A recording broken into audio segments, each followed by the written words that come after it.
Hey guys, it's Squishy Delishy, and today we're going to be mixing real food into slime. Let's get into it.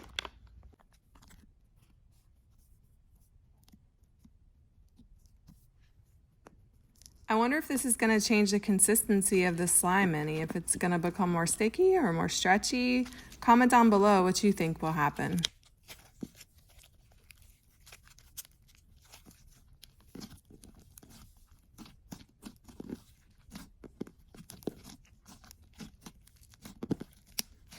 Just to let you know, guys, this is not edible, so don't try this at home.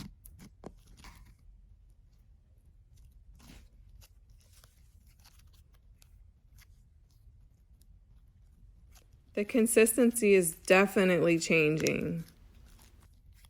Okay, so the slime is starting to get really super sticky. I guess mixing Reese's into slime probably isn't the best idea, but it was a super fun and messy experiment.